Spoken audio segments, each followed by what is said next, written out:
Migao mar pi kod ler e kaunti ma Migori ochiwo siem ne joma puko taka mawuok e ute e kuonde liare seche ma bende oganda e kaunti ma Migori ywak ni kaunti ma Migori onge koda laini makare mar keyo taka mochido kod pige minyaga.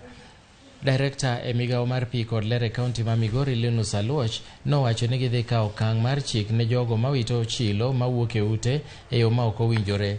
Bende nomedo ni chenro mar biro kod chik madhi tayo yo ma chilo mawuok e ute biro wito koro dhi nyime.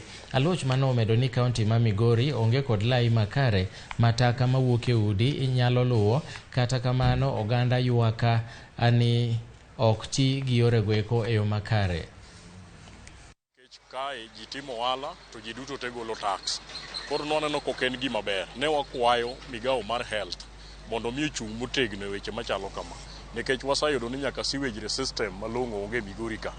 Wakwayo ni sirikal modonjo sani ni wang'e ni e kok en gi 1 week old e office. To wakwayo ni weche mag sewage system ging'i kaka ginyalo loso e Migori County ka. Most households are having septic tanks.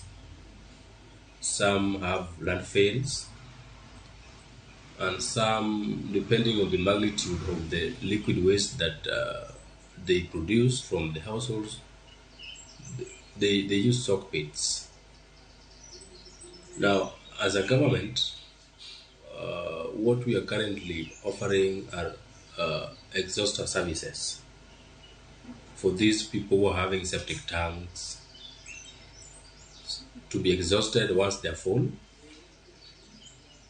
And because we currently don't have a registered dump site,